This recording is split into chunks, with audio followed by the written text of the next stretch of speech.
Hi friends, welcome back to my channel. അപ്പോൾ ഇന്ന് നമ്മൾ ഡിസ്കസ് ചെയ്യാൻ പോകുന്നത് ഒരു പ്രീവിയസ് ഇയർ ക്വസ്റ്റ്യൻ പേപ്പറാണ്. 2025 നടന്ന വാർഷിക പരീക്ഷയുടെ ക്വസ്റ്റ്യൻ പേപ്പറാണിത്. അടിസ്ഥാന ശാസ്ത്രത്തിൻ്റെ ക്വസ്റ്റ്യൻ പേപ്പറാണ്. അപ്പോൾ ഇതിൽ 8 പ്രവർത്തനങ്ങളാണുള്ളത്. ഒന്നാമത്തെ പ്രവർത്തനം, എൻ്റെ പ്രദേശത്തെ മലിനീകരണ പ്രശ്നങ്ങൾ എന്ന വിഷയവുമായി ബന്ധപ്പെട്ട് ഒരു കുട്ടി ചെയ്ത അന്വേഷണ പ്രൊജക്റ്റിൽ ഉൾപ്പെടുത്തേണ്ടത് മണ്ണ്, ജലം, വായു എന്നീ 3 മേഖലകളുടെ മലിനീകരണത്തെ സംബന്ധിച്ചാണ്. ക്വസ്റ്റ്യൻ എ, ഓരോ മേഖലയിലുമായി ബന്ധപ്പെട്ട് ഈ പ്രൊജക്റ്റ് തയ്യാറാക്കുന്നതിന് ഗൃഹസന്ദർശന സമയത്ത് കുട്ടി ചോദിക്കാവുന്ന ഓരോ ചോദ്യങ്ങൾ എഴുതുക.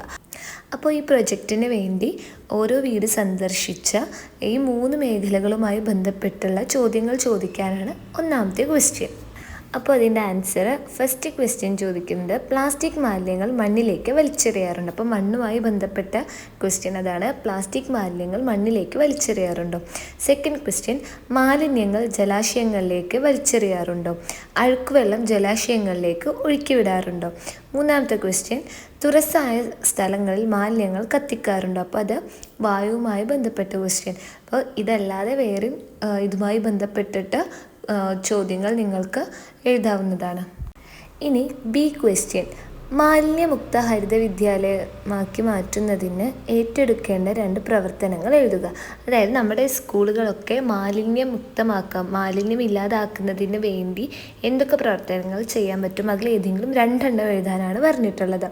അപ്പോൾ ഒരെണ്ണം നമുക്ക് എന്ത് എഴുതാം, പ്ലാസ്റ്റിക്കിൻ്റെ ഉപയോഗം നിയന്ത്രിക്കുക. സ്കൂളിലും പരിസരങ്ങളിലും പ്ലാസ്റ്റിക്കിൻ്റെ ഉപയോഗം നിയന്ത്രിക്കുക. പിന്നെ രണ്ടാമത്തത് ഉച്ചഭക്ഷണ മാലിന്യ നിർമ്മാർജ്ജനം. അതായത് ഉച്ചഭക്ഷണം കഴിച്ചു കഴിഞ്ഞതിൻ്റെ മാലിന്യങ്ങൾ കൃത്യമായ സ്ഥലങ്ങളിൽ നിക്ഷേപിക്കുന്നതിനുള്ള സൗകര്യങ്ങൾ ഏർപ്പെടുത്തുക. ഇതൊക്കെ ചെയ്തു കഴിഞ്ഞാൽ എന്താണ്, നമ്മുടെ വിദ്യാലയം എന്താണ്, മാലിന്യമുക്തമായിട്ട് മാറും. സി ക്വസ്റ്റ്യൻ, ഹരിത കർമ്മസേന നിർവഹിക്കുന്ന 2 സേവനങ്ങൾ എഴുതുക. ഒന്നാമത്തത് എന്താണ്, എല്ലാ വീടുകളിൽ നിന്നും സ്ഥാപനങ്ങളിൽ നിന്നും നിശ്ചിത ഇടവേളകൾ വൃത്തിയാക്കിയ അജൈവ മാലിന്യങ്ങൾ ശേഖരിക്കുന്നു. അപ്പോൾ നമുക്ക് എല്ലാവർക്കും അറിയാം, ഇപ്പോൾ കുറച്ച് കാലങ്ങളായിട്ട് നമ്മുടെ വീടുകളിലെ പ്ലാസ്റ്റിക് മാലിന്യങ്ങൾ, അതായത് അജൈവ മാലിന്യങ്ങൾ, അത് ശേഖരിക്കുന്നതിന് വേണ്ടി വരുന്നവരാണ് ഹരിതകർമ്മസേനക്കാർ. അപ്പോൾ അവർ ചെയ്യുന്ന 2 സേവനങ്ങൾ എഴുതാനാണ്. ഒന്ന് എന്താണ്, എല്ലാ വീടുകളിൽ നിന്നും സ്ഥാപനങ്ങളിൽ നിന്നും നിശ്ചിത ഇടവേളകളിൽ വന്നിട്ട് എന്താണ്, അജൈവ മാലിന്യങ്ങൾ ശേഖരിക്കുന്നുണ്ട്. പിന്നെ ഈ ശേഖരിച്ച അജൈവ മാലിന്യങ്ങൾ എന്താണ്, സംസ്കരണ കേന്ദ്രങ്ങളിൽ എത്തിക്കുന്നു. അതും ചെയ്യുന്നത് അവർ തന്നെയാണ്. ഓക്കെ, ഇനി രണ്ടാമത്തെ പ്രവർത്തനം, ഒരു കുട്ടി ചെയ്ത പരീക്ഷണത്തിൻ്റെ ഫലം രേഖപ്പെടുത്തിയ പട്ടിക പരിശോധിക്കുക. അപ്പോൾ ഇവിടെ എന്താണ്, ഒരു പട്ടിക തന്നിട്ടുണ്ട്. ആ പട്ടികയിൽ എന്താണ്, ഒരു കുട്ടി ചെയ്ത പരീക്ഷണത്തിൻ്റെ ഫലമാണ് രേഖപ്പെടുത്തിയിട്ടുള്ളത്. അപ്പോൾ പട്ടികയിൽ കൊടുത്തിട്ടുള്ളത് നമുക്ക് നോക്കാം. ഗ്ലാസ് 1, ജലത്തിലേക്ക് തേൻ ഒഴിച്ചപ്പോൾ അത് ജലത്തിൽ ലയിച്ചു ചേർന്നു. കോട്ടൺ തുണി തേനിൽ മുക്കി കത്തിച്ചപ്പോൾ പൊട്ടലും ചീറ്റലും ഉണ്ടായി. തേൻ ചേർത്ത് ജലത്തിന് രുചി വ്യത്യാസമുണ്ടായി. ഇനി ഗ്ലാസ് 2, ജലത്തിലേക്ക് തേൻ ഒഴിച്ചപ്പോൾ അടിത്തട്ടിൽ അടിഞ്ഞുകൂടി. കോട്ടൺ തുണി തേനിൽ മുക്കി കത്തിച്ചപ്പോൾ നന്നായി കത്തുകയുണ്ടായി. തേൻ ചേർത്ത ജലത്തിന് രുചി വ്യത്യാസമില്ല. അപ്പോൾ ഈ 2 ഗ്ലാസ്സിലും എന്താണ്, തേനുണ്ട്. അപ്പോൾ തേൻ ഉപയോഗിച്ചിട്ടാണ് ഇവിടെ പരീക്ഷണം നടത്തിയിട്ടുള്ളത്. നമുക്കിനി ഇതുമായി ബന്ധപ്പെട്ട ചോദ്യങ്ങൾ നോക്കാം. ക്വസ്റ്റ്യൻ എ, ഏത് ഗ്ലാസ്സിലെ തേനിനാണ് ഗുണനിലവാരമുള്ളത്? നിങ്ങളുടെ അഭിപ്രായം സമർത്ഥിക്കുക. അപ്പോൾ നമുക്കറിയാം, ഗുണനിലവാരമുള്ള തേനാണെങ്കിൽ എന്താണ്, ജലത്തിൽ ലയിക്കില്ല. അതുപോലെ തന്നെ എന്താണ്, ഒരു തുണിയിൽ മുക്കി കത്തിച്ച് കഴിഞ്ഞാൽ എന്താ, നന്നായി കത്തും. പിന്നെ അതേപോലെ തന്നെ തേൻ ചേർത്ത് ജലത്തിന് രുചി വ്യത്യാസം ഉണ്ടാവില്ല. അപ്പം ഇത് 3 തരുന്നത് ഗ്ലാസ് 2ആണ്. അപ്പം അതുകൊണ്ട് തന്നെ ഗ്ലാസ് 2ലെ തേനാണ് ഗുണനിലവാരമുള്ളത്. ഇനി ബി ക്വസ്റ്റ്യൻ, മഞ്ഞൾപ്പൊടിയിൽ മായം ചേർത്തിട്ടുണ്ടോ എന്ന് കണ്ടെത്തുന്നതിനൊരു പരീക്ഷണം രൂപകൽപ്പന ചെയ്യുക. അപ്പം നമുക്കറിയാം, മഞ്ഞൾപ്പൊടി നമ്മൾ വീട്ടിൽ ഉപയോഗിക്കുന്ന മഞ്ഞൾപ്പൊടിയിലും ഇപ്പോൾ എന്താണ്, മായം ചേർത്തിട്ടാണ് വരുന്നത്. അപ്പോൾ അത് കണ്ടുപിടിക്കുന്നതിനുള്ള ഒരു പരീക്ഷണം രൂപകൽപ്പന ചെയ്യാനാണ് പറഞ്ഞിട്ടുള്ളത്. അപ്പോൾ അതിനുവേണ്ടി ഒരു ഗ്ലാസ് ടംബ്ലറിൽ അല്പം ജലമെടുക്കുക. എന്നിട്ട് അതിലേക്ക് അല്പം മഞ്ഞൾപ്പൊടി വിതറുക. കൃത്രിമ നിറം അതിൽ ചേർത്തിട്ടുണ്ടെങ്കിൽ എന്താണ്, ആ മഞ്ഞ നിറം താഴേക്ക് പടരും. അങ്ങനെ മായമൊന്നും ചേർത്തിട്ടില്ല വെച്ചെങ്കിൽ എന്താണ്, അതിൻ്റെ മഞ്ഞ നിറം ഇളകാതെ കൃത്യമായിട്ട് ആ പൊടി എന്താണ്, താഴേക്ക് അടിയും. അപ്പോൾ ഇതാണ് പരീക്ഷണം. ഇനി സി ക്വസ്റ്റ്യൻ, ആഹാര വസ്തുക്കളിൽ അവയോട് സാദൃശ്യമുള്ളത് ചേർക്കുന്നതും മായം ചേർക്കലാണ്. മറ്റെന്തെല്ലാം കാര്യങ്ങൾ മായം ചേർക്കലിൽ ഉൾപ്പെടുന്നു എന്ന് എഴുതുക. ഒന്ന്, ഗുണനിലവാരമില്ലാത്ത വസ്തുക്കൾ ചേർക്കുക. 2, ഗുണനിലവാരം ഉണ്ടെന്ന് തോന്നിപ്പിക്കാനും ഭക്ഷണ പദാർത്ഥങ്ങളെ ആകർഷിക്കാൻ വേണ്ടിയും നിറങ്ങൾ ചേർക്കുന്നു. ഇനി പ്രവർത്തനം 3, പട്ടിക പരിശോധിക്കുക. വസ്തു, ആസിഡിലെ നിറം, ആൽക്കലിയിലെ നിറം. അപ്പോൾ ഇവിടെ ഒരു പട്ടിക കൊടുത്തിട്ടുണ്ട്. ആ പട്ടികയിൽ എന്താണ് വസ്തു എന്ന് പറഞ്ഞ് ABCD എന്ന് കൊടുത്തിട്ടുണ്ട്. പിന്നെ ആ വസ്തുവിന് ആസിഡിലുള്ള നിറവും ആൽക്കലിയിലുള്ള നിറവുമാണ് കൊടുത്തിട്ടുള്ളത്. അപ്പോൾ A എന്താ, ആസിഡിലുള്ള നിറം ഇളം പിങ്കാണ്, ആൽക്കലിയിൽ ഇളം മഞ്ഞ.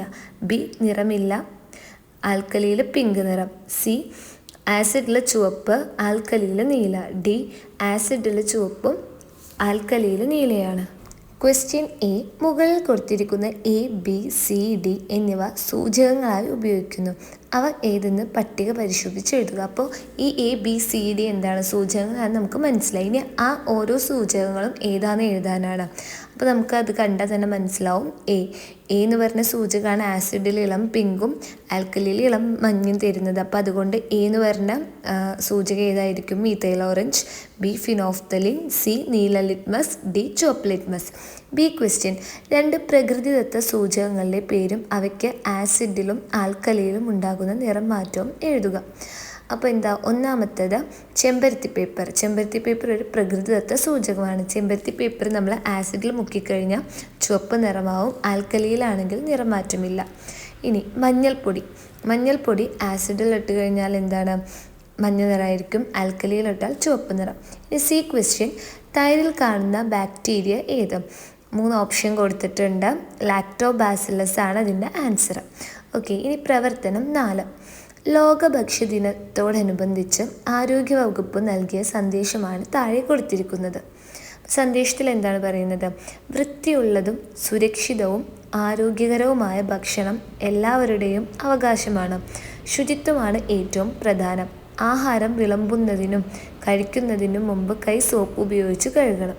ഇതാണ് ആരോഗ്യവകുപ്പ് നൽകിയിട്ടുള്ള സന്ദേശം. ഇനി ഇതുമായി ബന്ധപ്പെട്ട് കുറച്ച് ചോദ്യങ്ങൾ കൊടുത്തിട്ടുണ്ട്.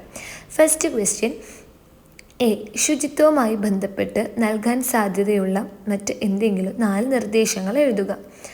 അപ്പോൾ ഒന്നാമത്തെ നമുക്ക് എന്ത് എഴുതാം, നമ്മൾ കഴിക്കുന്ന പഴം, പച്ചക്കറി, മത്സ്യം, മാംസം എന്നിവ എന്താണ്, കഴുകി ഉപയോഗിക്കുക. രണ്ടാമത്തേത് പാചകത്തിന് വേണ്ടി ശുദ്ധമായ ജലം ഉപയോഗിക്കുക. മൂന്നാമത്തേത് പാചകം ചെയ്ത ഭക്ഷണം അടച്ചു സൂക്ഷിക്കുക. 4, എല്ലാ ഭക്ഷണ പദാർത്ഥങ്ങളും എന്താണ്, അടച്ചു വയ്ക്കുക. ഇനി B ക്വസ്റ്റ്യൻ, പാല് കേടുകൂടാതെ സൂക്ഷിക്കുന്ന ശാസ്ത്രീയ രീതിയുടെ പേരെന്ത്, വിശദീകരിക്കുക.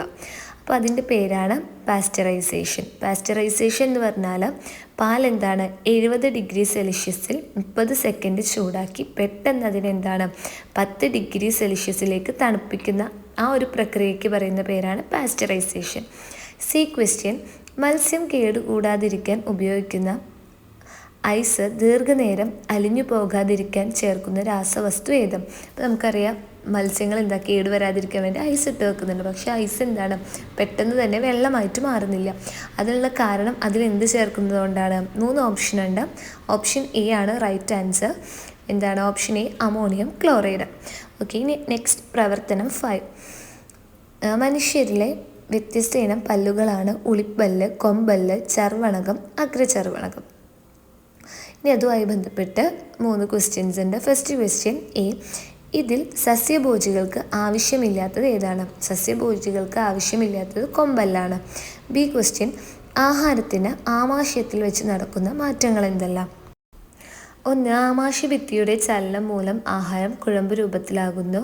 ആമാശയ രസം ദഹനത്തെ സുഗമമാക്കുന്നു. പിന്നെ ആമാശയം ഉൽപ്പാദിപ്പിക്കുന്ന ഹൈഡ്രോക്ലോറിക് ആസിഡ് മാംസ്യത്തിൻ്റെ ദഹനത്തിനും രോഗാണുക്കളെ നശിപ്പിക്കാനും സഹായിക്കുന്നു. ഇനി C ക്വസ്റ്റ്യൻ, ചെറുകുടലിൻ്റെ ആദ്യ ഭാഗത്ത് വെച്ച് ഭാഗികമായി ദഹിച്ച ആഹാരവുമായി കലരുന്ന ദഹനരസങ്ങളേവ? ഇവ ഉൽപ്പാദിപ്പിക്കുന്ന ദഹനഗ്രന്ഥികളേവ?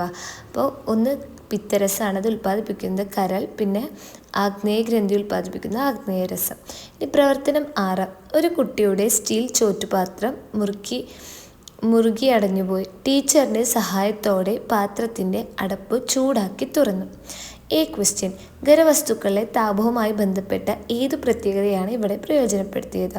അതിൻ്റെ ആൻസർ താപീയ വികാസം. താപീയ വികാസം എന്ന് പറഞ്ഞാൽ എന്താണ്? വസ്തുക്കളെ ചൂടാക്കി കഴിഞ്ഞാൽ അത് വികസിക്കും, തണുപ്പിച്ച് കഴിഞ്ഞാൽ എന്താണ്? സങ്കോചിക്കും. അതാണ് താപീയ വികാസം. ബി ക്വസ്റ്റ്യൻ, ദ്രാവകം, വാതകം എന്നീ അവസ്ഥകളിൽ താപവുമായി ബന്ധപ്പെട്ട് ചോറ്റുപാത്രത്തിൽ സംഭവിച്ചതുപോലുള്ള ഓരോ സന്ദർഭങ്ങൾ എഴുതുക.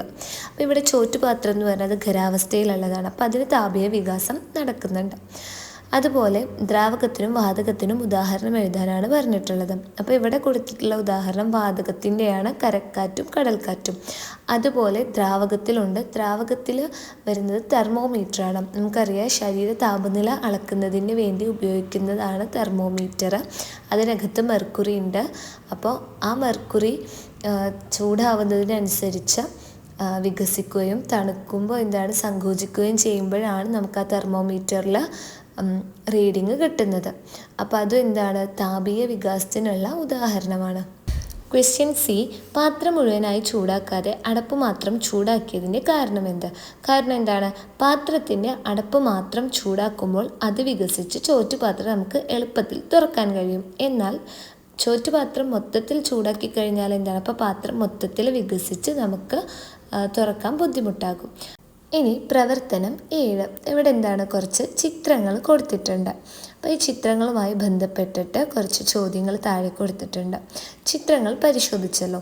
വിസർജനവുമായി ബന്ധപ്പെട്ട് ഈ അവയവങ്ങൾ നിർവഹിക്കുന്ന ധർമ്മം ഏത്? പട്ടിക പൂർത്തിയാക്കുക. അപ്പോൾ പട്ടിക കൊടുത്തിട്ടുള്ളത് പൂരിപ്പിക്കാനാണ്. അപ്പം ഫസ്റ്റ് എന്താണ്? അവയവത്തിൻ്റെ പേര് വൃക്ക. വിസർജനവുമായി ബന്ധപ്പെട്ട ധർമ്മം മൂത്രം. കാരണം എന്താണ്? വൃക്കയിലൂടെ ശരീരത്തിലെ മാലിന്യം നീക്കം ചെയ്യുന്നത് മൂത്രത്തിൻ്റെ രൂപത്തിലാണ്. അതുപോലെ വിയർപ്പ് രൂപത്തിൽ നമ്മുടെ ശരീരത്തിൽ നിന്ന് മാലിന്യം നീക്കം ചെയ്യുന്ന അവയവം ഏതാണ്? ത്വക്ക്. ശ്വാസകോശം നമ്മുടെ ശരീരത്തിൽ നിന്ന് മാലിന്യം നീക്കം ചെയ്യുന്നത് കാർബൺ ഡൈ ഓക്സൈഡിൻ്റെ രൂപത്തിലാണ്. കരൾ, യൂറിയ. ഇനി ബി ക്വസ്റ്റ്യൻ, വൃക്കകളുടെ ആരോഗ്യം സംരക്ഷിക്കുന്നതിന് എന്തെല്ലാം കാര്യങ്ങൾ ശ്രദ്ധിക്കണം? അപ്പോൾ നിങ്ങൾക്ക് ഇഷ്ടമുള്ള 2 പോയിൻ്റ് എഴുതിയാൽ മതി. ഇപ്പോൾ ഇവിടെ എഴുതിയിട്ടുള്ളത്, ഒരു ദിവസം ഏകദേശം 12 ഗ്ലാസ് വെള്ളം കുടിക്കുക, ഉപ്പിൻ്റെ ഉപയോഗം കുറക്കുക. ഇഷ്ടമുള്ള ഏത് പോയിൻറ്റ്സ് വേണമെങ്കിലും എഴുതാം. സി ക്വസ്റ്റ്യൻ, ശാരീരിക പ്രവർത്തനങ്ങളെ നിയന്ത്രിക്കുകയും ഏകോപിപ്പിക്കുകയും ചെയ്യുന്നത് ഏത് അവയവ വ്യവസ്ഥയാണ്? ആൻസർ നാഡീവ്യവസ്ഥ. പ്രവർത്തനം 8. സൂര്യപ്രകാശം ചന്ദ്രനിൽ പതിക്കുന്ന ഭാഗത്തിൻ്റെ പകുതി ഭാഗം ഭൂമിയിൽ നിന്ന് കാണുമ്പോൾ ഏതായിരിക്കും ദൃശ്യമാകുന്നത്? ഓപ്ഷൻ കൊടുത്തിട്ടുണ്ട്. ആൻസർ വരുന്നത് ഓപ്ഷൻ ബി ആണ്. ആ ദിവസം സൂര്യാസ്തമയ സമയത്ത് അർദ്ധചന്ദ്രനായിരിക്കും. ഇനി ബി ക്വസ്റ്റ്യൻ, ചന്ദ്രൻ്റെ വൃദ്ധിക്ഷയത്തിന് കാരണമെന്ത്? ചന്ദ്രൻ്റെ വൃദ്ധിക്ഷയത്തിനുള്ള കാരണം ചന്ദ്രൻ്റെ പരിക്രമണമാണ്. സി ക്വസ്റ്റ്യൻ, ചന്ദ്രൻ്റെ ഒരു ഭാഗം മാത്രമാണ് ഭൂമിക്ക് അഭിമുഖമായി വരുന്നത്. കാരണം എന്ത്? കാരണം ചന്ദ്രൻ എന്താണ്? പരിക്രമണവും ഭ്രമണവും ഒരേ സമയം നടക്കുന്നുണ്ട്. അപ്പോൾ ഇത്രയും പ്രവർത്തനങ്ങളാണ് ഈ ഒരു ചോദ്യപേപ്പറിൽ വരുന്നത്. എല്ലാ കൂട്ടുകാർക്കും മനസ്സിലായെന്ന് വിശ്വസിക്കുന്നു.